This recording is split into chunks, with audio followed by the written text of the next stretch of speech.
But that was the constant temperature that I was running, was around 102. And I've been taking ibuprofen, and I've learned to alternate ibuprofen and acetaminophen the way that the doctors have told me to. Because they say after a certain amount of time, every 4 hours, you can take acetaminophen. Because they gave me Tylenol 3, which is Tylenol with codeine. And they say you can alternate with ibuprofen as long as you don't overlap by too much. Yeah. You definitely want to be careful when you're talking about acetaminophen. That will hurt your liver for sure. Oh, I know it will. Those issues where this is what they've prescribed me, and it's a hope for the best scenario. They have my medical charts. They understand because they were talking to me about previous medical experiences. God.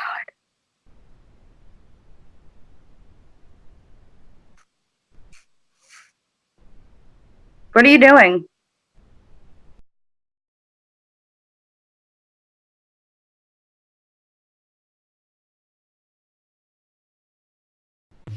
I'm interested as to how this video is going to be cut. It's going to be a lot more cut than normal, that's for sure. Yeah. So, one of the issues was the fever, as I stated before. And so most of today, I had the fever brought down. I woke up and I went to the pharmacy at Kroger around 8 o'clock because that was my local pharmacy that I went to. And I purchased my antibiotics and my, pain control. And I've been able to keep my fever down for the most part, but I woke up again, right actually when you were talking to me about doing the interview and setting it up. And I checked my temperature again, and I was 102.9. So, what's your plan? Are you going to come back in tomorrow and have them look at you, or what? So currently, as I said before, Chris does not always take my certain things into account. I kind of get gaslit in that situation. Like, as with the male doctors, if I tell them, no, I know when something's wrong with my body, they tend to disagree with me. And so this is mostly male doctors? Mostly male doctors. If I'm talking about certain things, like I explained, well, I'm feverish in this area, and holy shit.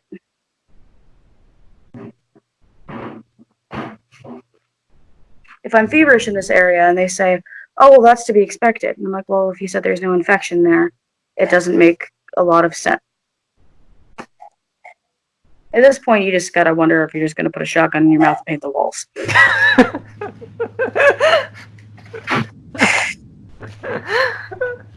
I'm sorry, that was funny.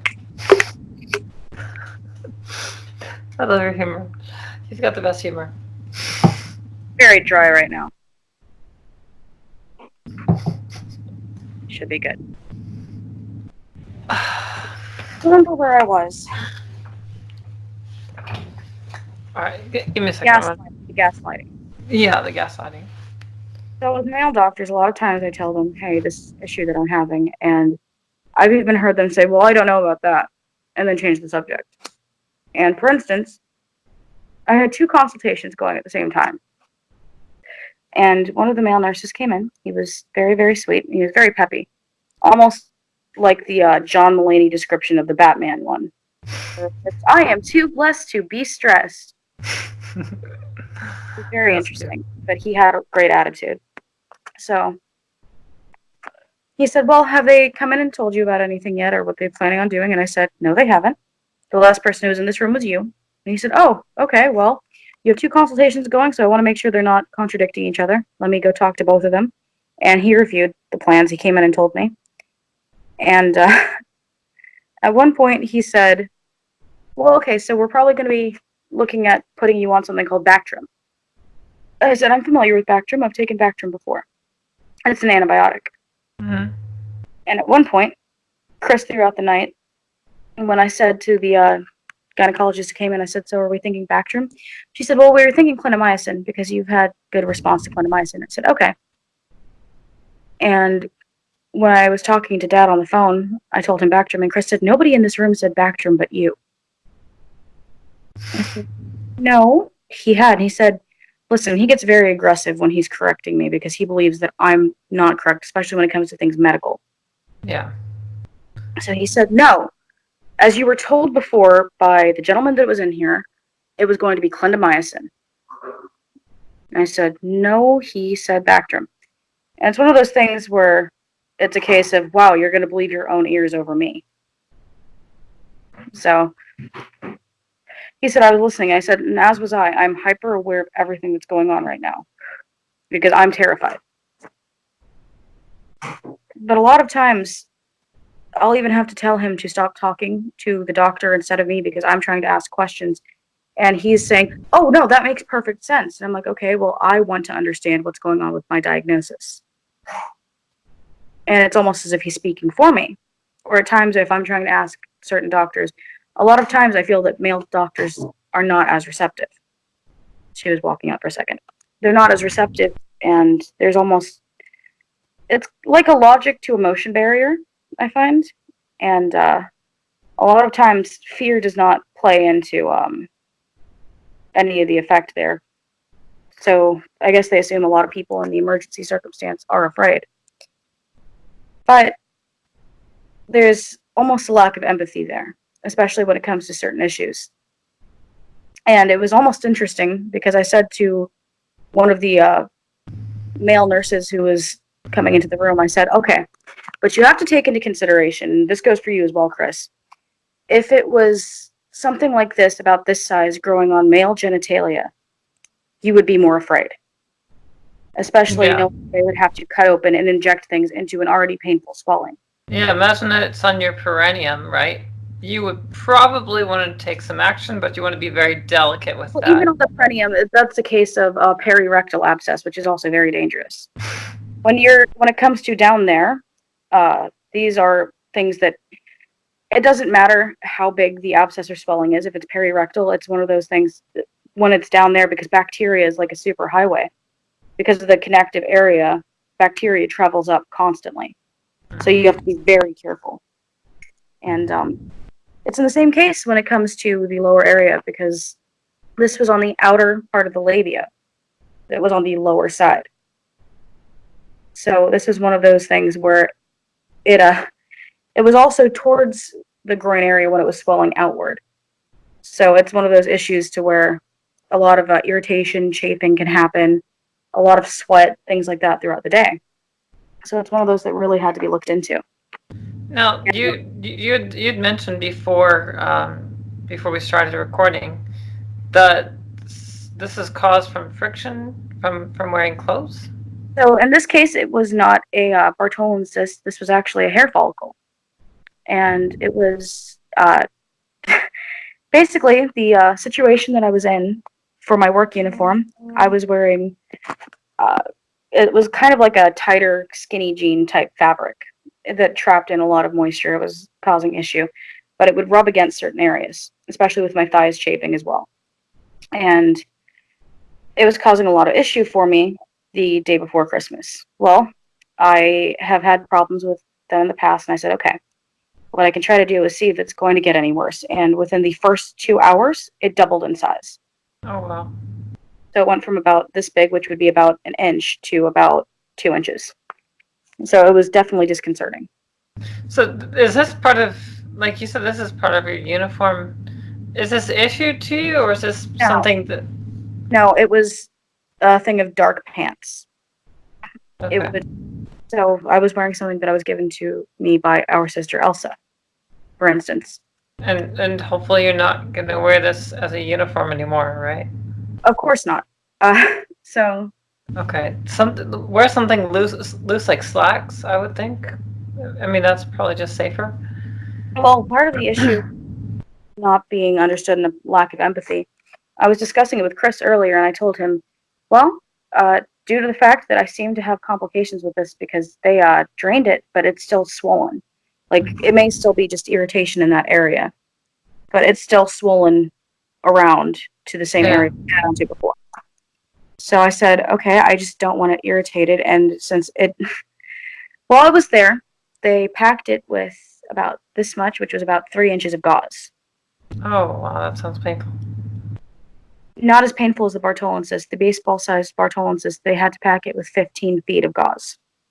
Oh my God. Yeah. And they also, when they were replacing the dressing, uh, one of the issues with that was they removed the dressing dry. Oh. Yeah. So I asked for sterile water when I went home, just so I can make it a little bit easier to remove the dressing, because when blood sticks, it. Yeah, I know how that is. Yeah. So in this case, they packed it, and when I went to the restroom afterwards, the 3 inches of gauze fell out. And I said, as I was leaving, is this going to be a complication? Do you need to repack it? Or can you give me this so I can pack it myself? And they said, no, you're going to be fine. They said, here's some gauze pads, just place that on it. And if it drains, they said, if there's any problem with it excessively bleeding, just hold pressure on it. And I said, okay, that's good to know. But I said, if it's excessively bleeding, that sounds like there's a problem. I said, due to the location, that might be something that occurs, because there's a lot of blood that goes to and from certain body parts. Yeah. For instance, that's one of the reasons they didn't want to do it bedside the last time. But they were insistent that they wanted it bedside. The gynecologist even said, we want to get you in the OR specifically for the fact that there's a lot of blood in that area. Yeah. And they, after the consults met together, they said, no, we'll do it bedside. So they said if there's excessive bleeding, just hold pressure on it. Damn. I had a lot of conflicting views during the hospital, or the hospital trip. Mm-hmm. So, currently, my biggest fear is the overheating. When Chris was talking to me, I have to go to work and I have to be there by 11 o'clock tomorrow. That's about the time I have to be at work, actually. So you're going to be going into work at the same time I am. We're just an hour difference as far as the Because you're on time. Mountain Time. No, well, sure. I'm actually on Arizona time, which never changes, but it happens to coincide with Mountain Time right now because of daylight savings. But we never change. The rest of the country moves back and forth. So I'm aware. I was just saying because of daylight savings, you're currently on Mountain Time. yeah, I hate daylight saving, but anyway. Any case, so the issue there. So the issue Chris is you're going to be going into work sick with going into work sick with an open wound. oh my God. And I told Chris one of my biggest fears is actually reinfection. Yeah. Because I'm going to be standing with the infection currently while it's still trying to drain. And I asked him, how am I supposed to keep things covered if I'm going to be constantly moving? Because I work in a grocery store and on my feet. And I'm being cross-trained for the meat department. Mm-hmm. And I said, these are a lot of things that I have to take into consideration, especially I'm going to be working with food.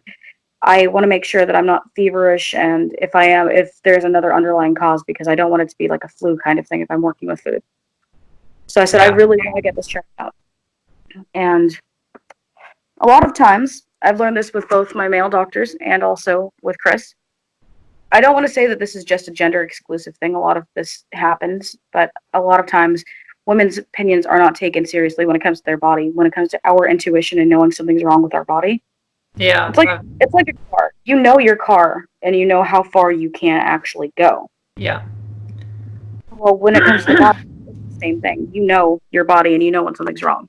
Yeah, so one of the biggest complaints I've heard is you'll have women complain about pain, and the doctors will say, "Oh no, you're just making it up," or they'll say that I have a very high pain tolerance, and so the doctor will think that you're not really going through that much pain, and the doctors will think that you're just trying to get strong pain meds out of them because maybe you're an addict. Well, it's interesting. When I went in for my Bartholin cyst, it was an extensive amount of pain. The gynecologist actually told me she had never dealt with one herself that was that large.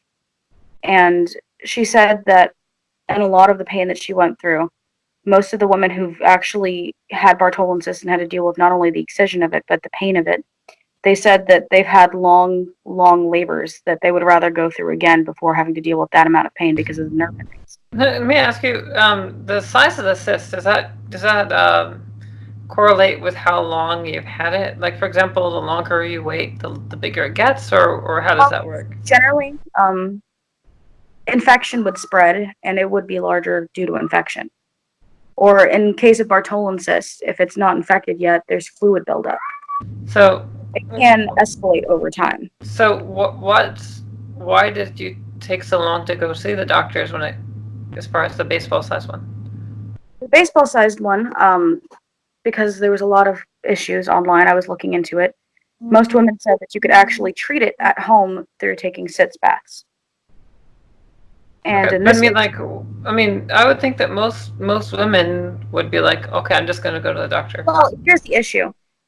When I went into the hospital that night, it was about an inch in size. And I said to myself, that's when I have to go in. Before that, when I was about half an inch, most of them said, okay, well, that sounds like it's uncomplicated. You can take care of it at home. And it was about an inch, and that's when I began to panic. And within 6 hours of me being at the hospital, it grew to baseball sized. Oh my god. Yeah. And they told me, well, we're going to try to treat it with antibiotics intravenously. I said, all right, that sounds like a plan. And they said if it responds to antibiotics, they may not have to excise it. I said, that sounds great. And they did not put me on antibiotics that night. They told me that I was going to be placed on a round of antibiotics and see how I respond. They didn't come in and give me fluids or antibiotics that night, and it grew to the size of a baseball. And that was on the actual opposite side this time of where it was. Oh, And interesting. so when it came to this current issue, because the Bartholin cyst, as I said before, is on the inner set of the labia. Um, when it became baseball size, they actually drained it up towards where the urethra would be because it spread, and Oh that's my where god. yes. And they not only had to open me up while I was under anesthetic, they had to cauterize it as well. And that's also where they packed it. Oh wow. So it was a lot of pain. I bet that's that. And the doctor who was in there with me didn't think it would hurt that much. And the gynecologist who actually attended everything, she was there in the OR with me. She said, no, actually, as I said before, women in childbirth, they say that it's not as painful in some cases. Some women have far less painful childbirths, even if it's an extensive one. They say they'd rather go through that. Oh my god. That's that sounds terrifying, honestly. Yeah, I was actually scared to go in this time. I told myself maybe I would wait it out because I was actually almost able to draw it to a head. Hmm. One of the So issues. let me ask you: do you have insurance that covers all this, or what? You don't have insurance. That was one of the other things that was a major issue for me. So how are you paying Currently, for this? I'm going to have to pay myself, and it's not going to be the best, but it's the healthcare system currently. I told them how much I made, and I told them currently with my financial situation how much I'd be able to make payment wise. So they worked out a payment plan for me. Well, hopefully you don't have to pay all of it. Let's just hope they don't just like reduce the size of the payments and make you pay for the next 20 years. Well, it may be a problem with that, but at the same time, for my Bartholin cyst injury, or surgery, as I said, medication. Um, I only had to pay, it was, I believe, 1026 in total. So that was actually very, very good, considering how high my medical bills have been before. Yeah. Still still sucky, but yeah. But Yeah. it's more manageable this way. Yeah, it So is, but still that's I've done a lot less lab tests than I did over my gallbladder. For instance, there was no ultrasound or anything like that. So hopefully it shouldn't be that high. And I was also not given intravenous fluids.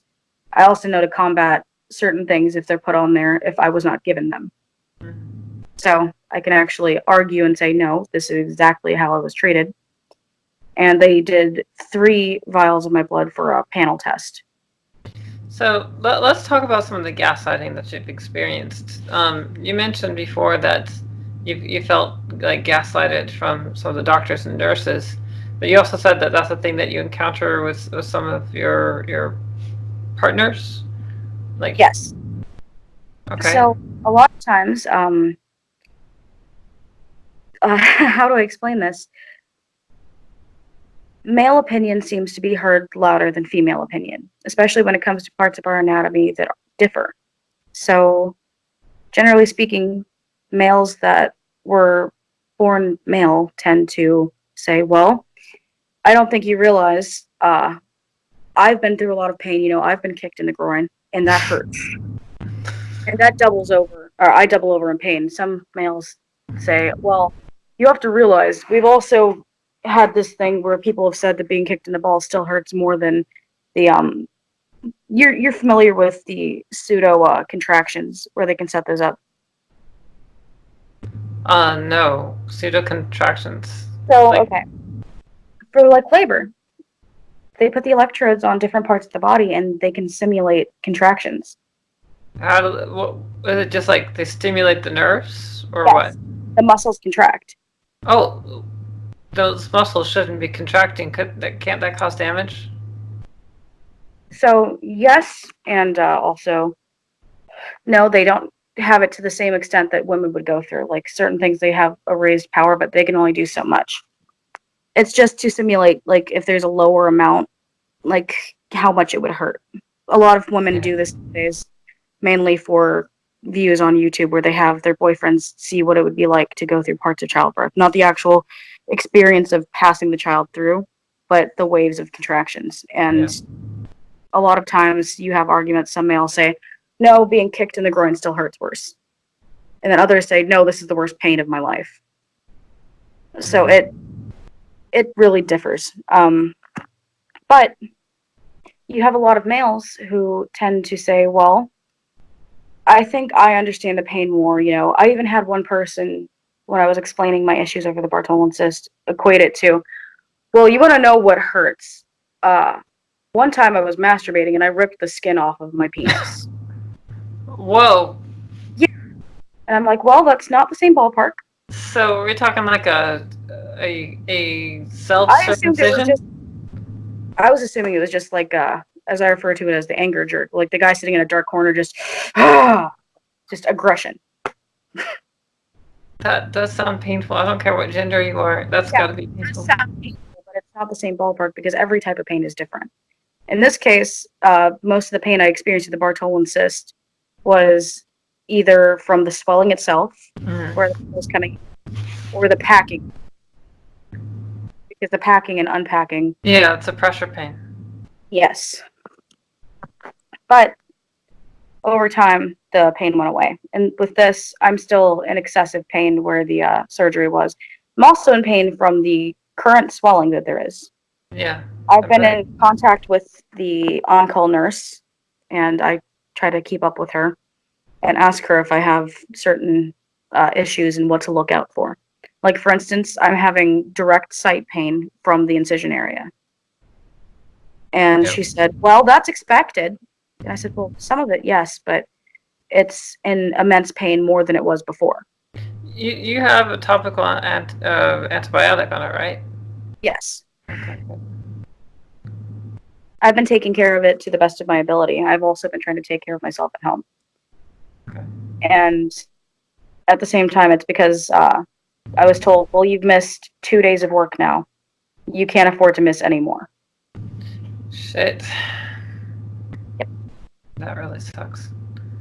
Well, But good one of luck. the issues was with Chris. Chris said to me, and I quote, well, maybe if you just wear a pad, uh, it wouldn't be an issue because that way it could drain. And I said, well, one of the issues is irritation. Yeah. It would rub it raw. And Yeah. in that case, it could actually inflame it worse, and I could be dealing with more infection than I had before. And he said, well, I don't see that as a thing that could happen because generally speaking, it's the same issues over and over again. And it was the same discussion he was having with the doctor beforehand when I was speaking with the doctor because the doctor said, well, maybe if you have like a panty liner or a pad you can use. And I said, well, wouldn't that cause more irritation? And he said, I don't think so. Well, the case with Chris, he said, you can't afford to miss work. And now that you have your pain medication, you should be fine. And I Right. said, all right, well, in this case, the easiest way to try to get through is accountability. Because as much as people may disagree with certain things and say, well, you're wrong and you're not valid in the amount of pain that you have, accountability is something to really, really light a fire under their ass. For instance, If a doctor is refusing to give me a certain test or a certain medical treatment, I insist this for every woman who understands that there's something going on with their body. If you're willing to pay for that test, or if you know your insurance will cover it, always cover your bases. And if the doctor refuses it, always, and I mean always, say, okay, but I want in my file that you refuse to give me this test. There you go. And you, That's exactly what everybody should be doing. I agree 100%. and Get it in writing to cover your ass and show that these assholes refused to do exactly what they had to do. exactly. And in this case, I had accountability with Chris. I said to Chris, all right, and I'm not going to argue it. I'm going to try this if you believe that this is what's best for me, even if it goes against my best opinion, because I'm going to hold you accountable. But do understand that if I have to go back to the emergency room, this is also one of the things that you have to look into. So then afterwards he said, well, then don't do it. So when you hold people accountable, it's one of those issues of, well, I think this will work. Oh, don't quote me on that, though. Yeah, that's really stupid. So everybody's an expert until they actually have to own their expertise. Exactly. That's Don't rub me the wrong way. Close your door. Don't ruffle my feathers.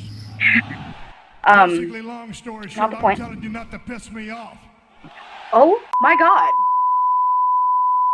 oh my Because if god, you do piss me off, I'll whip your ass. You realize how much has to be Now cut look at me out when of I'm this, talking right? to you. that's a lot. I'm a little pissed off. I take that back. I take that back. I take that back. I'm really pissed off. Disrespect. D I S R E S P E C T. Ain't that how you spell disrespect? We aren't saying you can't come out in your own home. What I'm saying is you keep interrupting it. If I'm on pain medication, this is already difficult enough for me. Stone Cold Steve Austin is going to be getting high. I'm trying to hold a coherent thought here. I'm going to be feeling good. It's almost as if we had discussed this for an hour. Anyways. All right, so what else did we talk about? So I wanted to talk about something on a lighter note. So let's talk about any cheery news. Something. What games are you into right now? Currently, that's more of a depressing topic. I can't find myself attached to any series lately. Oh, I mean, there's a couple of series that I'm excited for, but then there's also a couple that I'm less excited for. Lately, I'm actually more into the Outer Worlds, which okay. it was made with Obsidian, Yeah. and it was kind of exciting. I have a very strong connection with the Fallout series. Yeah. That's my go-to comfort for most situations. Anytime I've had a breakup, I've played New Vegas to try to get over my breakup. Same thing with Skyrim. And that actually worried a lot of my exes because, so a lot of times I'm told that I'm cold and detached in relationships.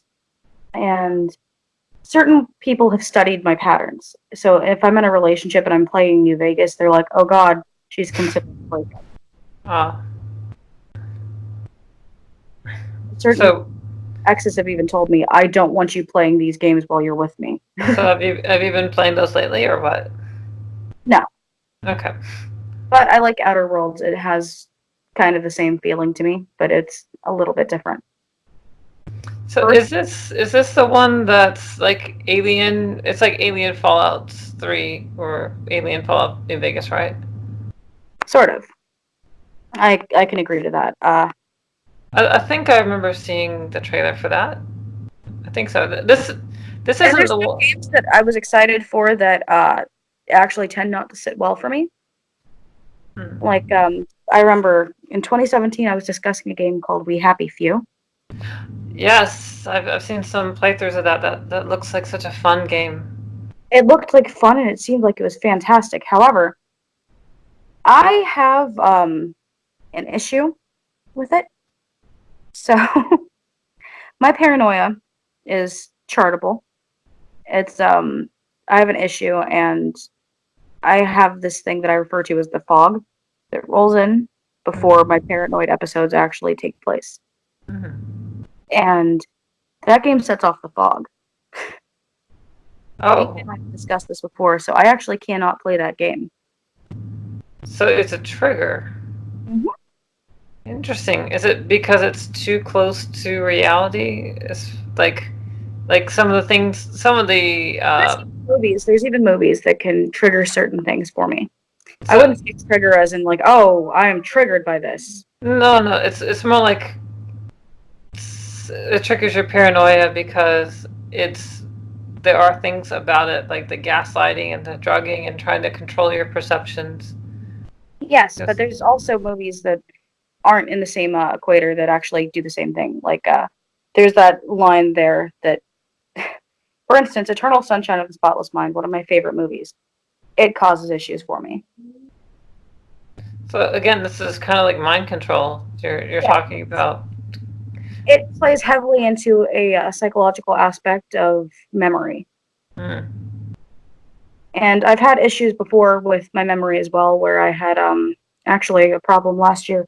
Under incidents of high stress, there's time periods where for a few hours I actually have issues where I not regress, but I have issues where part of I can't remember, like I lose what So is you black out. not blackout. It's I actually lose part of my more recent memories. Short-term memory loss. Yes, that's what I was going for. And this has been a huge issue under high elements of stress.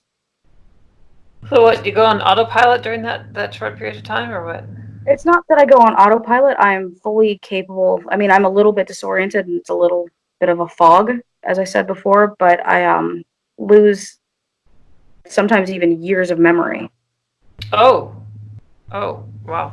And yeah, it's actually an issue. And it's a form of retrograde amnesia where it's like a trans retrograde amnesia to where it's you lose chunks of time, but then they restore themselves over time. And it probably had something more to do with you're familiar with traumatic brain injury, correct?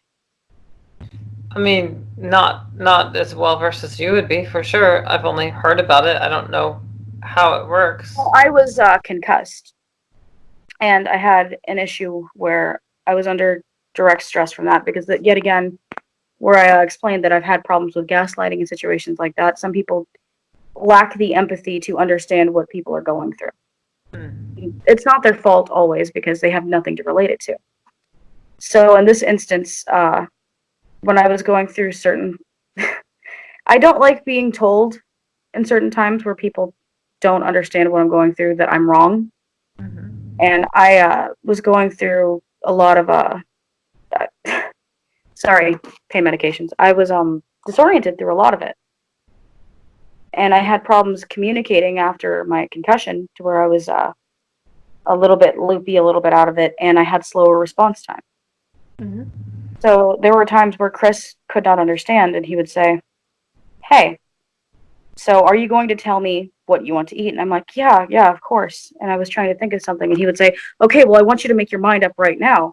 And it was high levels of pressure, and he'd actually get mad at me for not being able to respond on time. Because he's like, "Hey, we're making our mind up right now." And I'm like, "Yeah, I know, I'm sorry." And I wasn't able to convey things. Well, when I'm put under high amounts of stress due to issues from my past, I have issues with people even raising their voice toward me, like to a certain timbre. Oh, same, and probably for the same reasons. Actually, no, I was in No? a relationship and it was a psychological hell. Well, I mean, I've been to that too, but it ultimately stems from my childhood, growing up with parents that were always Actually, yelling had at each other. to do with my childhood. I currently even I went to therapy to try to get past some of my issues and speak about some of my issues. And I was in a very abusive relationship Hmm. where it was both physically and emotionally abusive for 4 years. It got to the point even where I was actually at one point held captive and had my devices taken away from me in a room. And I showed Chris the room that I was held in because I was house sitting for that ex at one point. there was these latches outside the door where he could padlock it. And the doors had to where you had to have a key for both sides. The shutters on the outside windows were also nailed shut. So it was a long situation. I wasn't able to contact my family for 2 Why does that seem like such a familiar story? I've heard that happen with at least 2 or 3 different girls before with crazy abusive exes. Well, What? it's one of the control tactics. So in this case with this ex, I actually did analyze him, and part of the thing was he didn't feel control of anything else in his life. If you talked to him on the street, he was a jovial, happy guy. And he was very easy to get along with. As I told Chris, if you were to detach me and my relationship with him from the circumstance, you would actually probably get along with him very well because he can fit into most crowds and people really tended to like him. But at the same regard, he was a bit of a pushover, and he, outside of relationships, would go out of his way for people, even past his means. So when it came to relationships, he saw women as weaker than him. So it was a control tactic, and it was finally something in his life that he could control. Oh wow. He would control the way I dressed, to the point where if I showed up with mom to say, hey, to him at work, he would say, so you're going to leave the house looking like a whore. Oh wow. And mom said to me, actually, when she was leaving her ex-husband, the second one, that she was mailed something, and one of the signs of the emotional abuse was trying to control the way that people dressed and trying to dictate certain things like that. For instance, I was not allowed to leave the house in jean shorts because he said that I looked like a whore leaving the house in jean shorts. So it was an issue. So a lot of times he would scream. He was 6'4" and about 450 pounds when the relationship ended. Oh my god. Yeah, he was much larger than me. Yeah, also on his way out, it sounds like, I mean, the taller you are, the lower your life expectancy, and then you're talking about someone that's obese. Yeah, the guy probably won't make it to 40. As terrible as the relationship was, I hope that he at least gets some kind of weight management.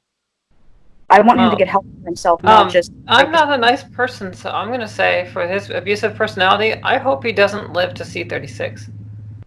well, in my case, I'm not trying to play devil's advocate. I believe that he can try if he gets therapy. If he realizes he has a problem, he can try to get help because these are anger issues that his father actually went I to. don't care. I don't care. If God forbid he should ever knock someone up, he's just gonna pass that down to someone, and I don't know. Sometimes. Well, this was a case of a person who actually had impregnated me at one point, and he was abusive towards me, and I lost the baby. So I know for a fact if he does and they carry it to term, he's already doing better. To me, I see him as a terrible human being, but I'm one of those people who believes that if they can get help, they should, because I don't want it to happen to another person. Well, no, and I wouldn't want it to happen to another person either. But sometimes, like, if someone's become that evil, I find it very difficult to want them to stay on the planet. I'm a cold, vindictive bitch sometimes, especially when it I comes am. to family.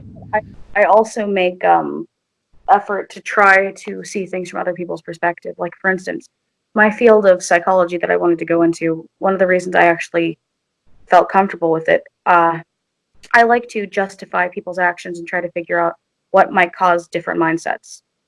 For instance, for him, he saw this behavior early on in life from his father. And his mother, who was so damaged from his father, would behave in similar ways afterwards to, it was actually really sick. She did this to her second husband, or I think he was her third husband. And she actually tore apart her third husband's family just to get him. Oh well. She behaved the same way, and she said, I learned these tactics from my ex-husband. That's This, still not excusable. no, it's not. But everybody justifies things differently in their head, and that's one of the things that interests me is to see where people justify and where they draw the line. Because some things are nature, some things are nurture, so you have to figure out Well, if this is an issue you can and where. justify anything. You just have to work Exactly. your way backwards, you know. So. Well, I mean, everything is technically subjective. It's Yeah, I know, but I mean, I think generally in society, everybody knows right from wrong, but they make concessions along the way, and they justify. When it comes to morality, yet again, this is a thing where when it comes to good and evil being subjective, the subjectivity of it, you don't know if there's necessarily right or wrong to some people because a lot of people actually are born without the compass of empathy. So in a lot of cases, this is an issue. Like, for instance, with Chris, he's actually clinically been told that he has issues with sociopathy. And for instance, he because he treats most things like a business transaction, he does not see anything from other people's perspective. He treats most things like uh, a business transaction, if you will. And it has a lot to do with his self-preservation. So yeah, it's very utilitarian. I get it, and that's the. Maybe it works in the business world, and I'm sure that they love Type A personalities like that. But when you're talking about human beings, that breaks down, and Yeah, well, I they mean, don't. That's not a great partner to have. I'm sorry, it's just not. well, the thing is, with sociopathy, one of the things when they do have self-preservation, they tend to attach themselves to certain people for the sake of self-preservation. So it's to the point where he's protective because he does not want to lose me or any kind of harm to come to me. But the issue is he does lack empathy, like core empathy. And one of the things before I was dating him, one of the issues was I tried to decipher where the issues were underlying because his mother also had an issue with sociopathy, and so did his sister. So I was like, okay, is there a way that this could be predisposed, or is this nurture over nature? Because a lot of things developmentally, before the age of 6, you can have issues and traumas that can cause. Yeah, no kidding, no kidding. Yeah, And his mother was not present for most of his life. She was constantly attached to the computer, kind of like ours. And as far as he grew up, he didn't actually have connection because he also didn't have a father. So a lot of times he was isolated, which is one of his biggest fears. But if you see his connection to animals and children, he actually has nearly an emotional response to them. interesting. And he's almost capable of empathizing. So I believe that some point in his life, he's able to almost empathize with smaller animals and children because he once upon a time did feel certain connections to these things. Yeah, So it it could have makes happened at the age it of makes 6. it does make sense. So he wasn't taught or allowed to develop bonding with other human He beings. has been doing better over time. Like, for instance, he's developed a lot of patience in trying to understand. And he's been one of my friends since 2011. So part of the thing I was doing was I was studying him before I ever decided to date him in 2017. That sounds like Inga. Inga does the same kind of shit. Well, I like to analyze people and try to figure out, like, for instance, my first date with him, I sat there at a coffee shop that you're familiar with, Hmm. and I had him play chess against himself. And I said, I want this to be as unbiased as you can. I want you to try to win from both sides, and I'm going to turn the board, and I'm going to see how you respond to these things.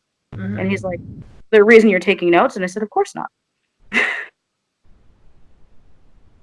Interesting. So yes, I I was realize gonna, I'm about yeah, swimming. I do need to cut this short. We can still keep talking, but I don't want to make the video go on too much longer. So, for everybody who's watching, I hope you enjoyed this conversation with Heidi. This is a very great conversation because knowing about this kind of experience, well, I'm obviously not a genetic female, so I don't have to go through this kind of shit.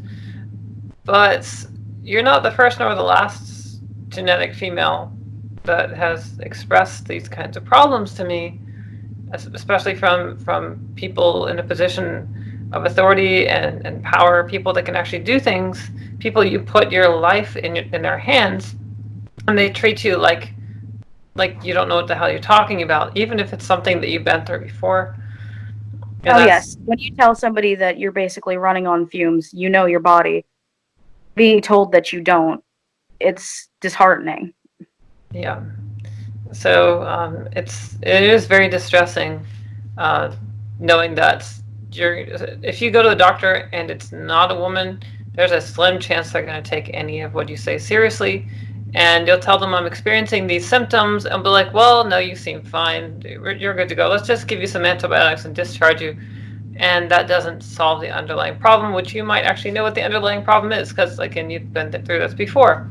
And so sometimes you're always back to square one, it seems. So Yeah, for instance, one person would say, well, I think it's a sanitary issue, and the female who was actually examining me said, it is not a sanitary issue. One person actually, the male that was in the exam room, or not the exam room, the screening room, said, well, maybe it's because you're a female of your weight. And I said, all right, we'll play off of that. And she said, no, that's not what it is. This is clearly irritation because I can see where it was actually chafing on the other side. yeah. Assholes. Anyway, all right. So we're gonna end the recorded conversation here, and I will see you all later. Bye.